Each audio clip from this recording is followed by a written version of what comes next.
আমি ভিয়েতনামে থাকতাম। কয়লা উত্তোলন কাজে নিয়োজিত। খনিজ কয়লা। আমরা একসাথে 10 জন এই কাজ করতাম। আমাদের উপর ভীষণ টর্চার করা হতো। প্রতিদিন আমাদের দিয়ে গভীর কূপ থেকে কয়লা খনন করানো হতো। অবশ্য আমরা কয়েকবার পালানোরও চেষ্টা করেছি, কিন্তু আমরা পালাতে পারিনি, কারণ তাদের নিযুক্ত পাহারাদার গণেরা আমাদের প্রতিবারই ধরে ফেলত ও খুব মারধর করত। তাই আমরা সিদ্ধান্ত নিলাম সবাই যে আমরা মাটির নিচ থেকে কয়লা উত্তোলনের জন্য যখন গর্ত খুঁড়ব, আমরা অন্য রাস্তাও তৈরি করব আমাদের বের হবার জন্য, আর মাটির নিচ দিয়েই পালিয়ে যাব। কেউ আমাদের আর ধরতে পারবে না। সবাই একমত হলাম। আমাদের কোম্পানি থেকে আমাদের কাজের জন্য নিয়ে যাওয়া হলো পেলিকু নামক একটি জায়গায়। সেটা অবশ্য একটা শহর ছিল। সেখান থেকে ½ কিলো দক্ষিণে ছিল একটি গভীর জঙ্গল। আমরা যেদিন পেলিকু পৌঁছলাম সেদিনই গোপনে সবাই পরামর্শ করলাম যে আমাদের যেখানে কয়লা উত্তোলনের জন্য দেওয়া হবে সেখান থেকেই আমরা জঙ্গলের দিকে একটি সুড়ঙ্গ করে নিয়ে যাব। যেমন কথা তেমন কাজ। আমরা পরদিন কয়লা উত্তোলনের জন্য গর্ত খোঁড়া শুরু করলাম। গর্ত খুঁড়তে খুঁড়তে যখন আমরা গভীরে পৌঁছালাম, তাদের নজরের আড়ালে গেলাম, তখন আমরা দক্ষিণে সুড়ঙ্গ খুঁড়তে শুরু করলাম। আমাদের টার্গেট ঠিক দিকেই যাচ্ছিল। হঠাৎ আমাদের সুড়ঙ্গর সামনে বাঁধল বিশাল বড় এক সুড়ঙ্গ, যার ভিতর ছিল এমন পরিবেশ মনে হচ্ছিল এখানে কোনো প্রাচীন সভ্যতা বাস করত। আমরা খুবই খুশি হলাম, কারণ আমাদের আর কষ্ট করে মাটি খোঁড়া লাগবে না। তাছাড়া আমরা যে সুড়ঙ্গ পেয়েছি সেটা কোনো না কোনো দিক দিয়ে আমাদের বের করে দেবে। আমরা 10 জন সে সুড়ঙ্গ রাস্তা দিয়ে হাঁটতে থাকলাম। বাম দিকে হয়তো পশ্চিম বরাবর, কারণ আমি দিক ঠিক রাখতে পারিনি, তাই বলতে পারবো না সঠিক দিক বলেছি কিনা। যাই হোক, দিকটা বড় বিষয় না।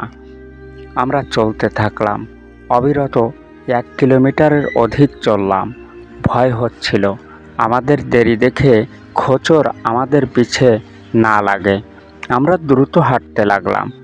আমরা হাঁটতে হাঁটতে দেখতে পেলাম হঠাৎ রাস্তা শেষ। সামনে একটা সরু রাস্তা, একজন মাত্র ঢুকতে পারে। আমাদের 10 জন এক এক করে সেই সরু রাস্তা দিয়ে ঢুকে পড়লাম। চারিদিকে শুধু অন্ধকার।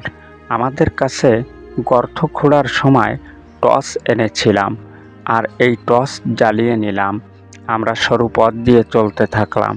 হঠাৎ একটু সামনে এগিয়ে দেখতে পেলাম মানুষের মাথার খুলি জমানো। সামনে ছোট একটা দেয়াল, ওপার থেকে কচর মচর করে চিবানো একটা আওয়াজ পেলাম। আমি সবার সামনে ছিলাম। আমি ইঙ্গিতে বললাম টর্চ বন্ধ করার জন্য। আমার পেছন থেকে টর্চ বন্ধ করে দিল। আমি সবাইকে চুপ করতে বললাম ইঙ্গিতে। সবাই নীরব হয়ে গেল। আমরা সেখান থেকে বেশ অনেক দূর চলে আসলাম। একটি পুরাতন খোলা দরজাওয়ালা ঘর দেখতে পেলাম। সেখানে আমরা একটু সময় বিশ্রাম নিলাম। আমাদের ভিতর থেকে একজন বলল, ভাই, আমরা কি বের হতে পারবো তো? আমি বললাম, অবশ্যই। যদিও অবস্থা বুঝে নিজের সাহস হারিয়ে ফেলতে লাগলাম, তবুও সাহস বাড়ানোর জন্য সাহস জোগাতে থাকলাম। আমরা সেখানে বেশিক্ষণ অপেক্ষা করলাম না। আবার শুরু হলো আমাদের পথ চলা। চলতে চলতে একটু দূরেই দেখতে পেলাম একটি ছেঁড়া পুল, যার একটি দড়ি নষ্ট হয়ে পুলটি ঝুলে পড়েছে, আর তার নিচে ভীষণ বড় এক গর্ত। এক পর্যায়ে আমরা দড়িটাকে কোনো মতে জোড়াতালি দিয়ে পুলটিকে ঠিক করলাম, কিন্তু ভয় কমল না, কারণ তার দড়িগুলো মোটেই ভালো ছিল না। অনেক দিন থাকার কারণে নষ্ট হয়ে গেছে। আমরা একজন করে পুলটাকে পার হতে শুরু করলাম, কিন্তু দুর্ভাগ্য, শেষ 2 জন সুভাষ ও অমিত, তারা পার হবার সময় পুলটাকে ছিঁড়ে নিচে পড়ল এবং ভীষণ জোরে চিৎকার করে উঠল মৃত্যুর ভয়ে। ঝুলে থাকলো পুরনো পুল ধরে। আমরা লাইট জ্বালিয়ে নিচে মারলাম, দেখতে পেলাম এক ভয়ঙ্কর নেকড়ের মতো দেখতে অদ্ভুত এক ধরনের প্রাণী, যারা তাদেরকে ধরে টানা হেঁচড়া করে নিচে নামানোর চেষ্টা করছে। তাদের দেখলে মনে হচ্ছে তারা খুবই ক্ষুধার্ত, অনেক দিন কিছু খায়নি। আমরা অনেক চেষ্টা করলাম, কিন্তু বাঁচাতে পারলাম না। চোখের সামনেই খেয়ে নিল। আমরা ভয়ে দ্রুত চলা শুরু করলাম। তৃষার্ত হলাম পথে, কিন্তু এক ফোঁটা পানিও নেই, শেষ হয়ে গেছে।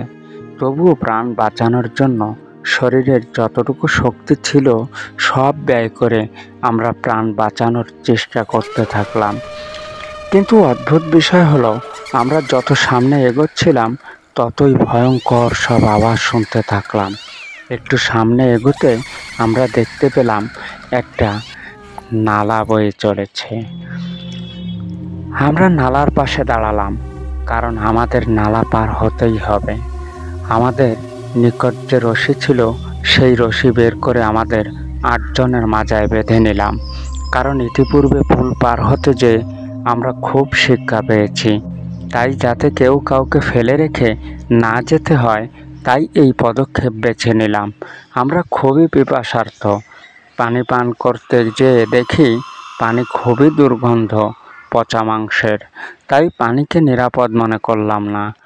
আমি আমার হাতে সুরক্ষার জন্য একটা লাঠি নিলাম, মাজায় রশি বেঁধে পার হওয়া শুরু করলাম। নালাটি খুব বেশি বড় না, তাই আমরা দ্রুত পা ফেলতে থাকলাম। আমরা কেবল মাঝ নালা পর্যন্ত পৌঁছালাম। হঠাৎ পানির নিচ থেকে কিছু একটা ধরে বসলো আমাদের 3 জনকে। তবে আমাকে ধরার পূর্বেই দড়ি টেনে দ্রুত পার হতে শুরু করলাম, কিন্তু ওয়াসিম ও অমিত দুজনকে গ্রাস করে ফেলল। পানির নিচে অদ্ভুত সেই প্রাণী, আমি জানি না প্রকৃতপক্ষে সেটা কী ছিল, কিন্তু পানির উপর থেকে দেখলাম সোচালো দাঁত বিশিষ্ট কিছু নারী রূপের রাক্ষস তাদের কাছে যেয়ে ঘাড় মটকে রক্ত খেয়ে নিল। আমি চিৎকার করে বললাম, আমার পেছনে ছিল রহমান ভাই, রহমান ভাই ওদের দড়ি কেটে দাও। আমার কাছে ছুরি ছিল, আমি ছুরি ছুঁড়ে মারলাম। রহমান ভাই দড়ি কাটতে কাটতেই আমাদের দিকে রাক্ষসগুলি এগিয়ে আসতে থাকলো। কপাল ভালো যে ধারালো ছুরি দড়ি কেটে ফেললো মুহূর্তেই। আমরা কোনো মতে দৌড়ে নালার পাড়ে উঠলাম। বিশ্রাম নিতে গেলাম না, কারণ এখানে যত সময় কাটাবো ততই বিপদ ঘনিয়ে আসবে। আমাদের কষ্ট তখন কষ্টই মনে হচ্ছিল না। আমরা নির্বিশ্রামে এগোতে থাকলাম সামনের দিকে। এক পর্যায়ে সামনে এক জায়গায় বাইরের আলোর ঝলকানি দেখতে পেলাম। আমরা খুবই খুশি হলাম, আনন্দে একে অপরকে জড়িয়ে ধরতে লাগলাম আর বলতে থাকলাম, ভাই আমরা বেঁচে গেছি, ভাই আমরা বেঁচে গেছি। আমাদের আনন্দ ঘন মুহূর্তে এক বিরাট আওয়াজ আসলো। আমরা সবাই নিস্তব্ধ হয়ে গেলাম। ভাবলাম আমাদের বিপদ এখনও কাটেনি, তাই আমরা নীরবে সামনে এগোতে থাকলাম। একটু সামনে এগিয়ে দেখলাম আমাদের সুড়ঙ্গ পথ শেষ হয়ে গেছে, কিন্তু ভয় এখনো গলা চেপে বসে আছে। সুড়ঙ্গের নিচে মানুষ খেকো রাক্ষস কাদার ভিতর বসে আছে, বড় বড় চোখ, সমস্ত গায়ে পশম, নখগুলো অনেক বড় বড়। আমি সবাইকে বললাম আমাদের আস্তে আস্তে যেতে হবে, যেন ওরা বুঝতেই না পারে। আমরা সবাই আস্তে আস্তে চলতে শুরু করলাম। এক পর্যায়ে আমাদের একজনের পায়ের শব্দ পেয়ে তারা মানুষের গন্ধ শুঁকে এগোতে থাকলো। আমাদের 2 জন বন্ধুকে ধরে বসলো, রক্ত চুষে খেয়ে নিল। তারা শুধু হাত দিয়ে ইঙ্গিত করলো, পালা বন্ধু পালা। আমরা দৌড় দিলাম, কিন্তু ভীষণ কাদার ভিতর দৌড়াতেই পাচ্ছি না। তারা এক এক লাফ দিয়ে আমাদেরকে ধরে বসলো। আমি এবং বাকিরা প্রাণের আশা ছেড়েই দিলাম। যতটুকু পারলাম নিজেকে বাঁচানোর চেষ্টা করতে থাকলাম, কিন্তু কিছুতেই তাদের সাথে পেরে উঠলাম না। এদিক সেদিক গোট দিতে থাকলাম। ভাগ্যক্রমে সাথে যে টর্চটি ছিল জ্বলে উঠল শরীরের চাপে। তারা ভয়ে দূরে সরে গেল। আমি ভাবলাম এরা তো আলোর ভয় পায়। আমি লাইট তাদের দিকে ধরলাম, তারা দৌড়ে পালালো। আমরা তিনজনে আহত অবস্থায় এক গভীর বনে উঠলাম এবং আল্লাহকে ধন্যবাদ জানালাম এবং আমরা স্বস্তির নিঃশ্বাস নিলাম।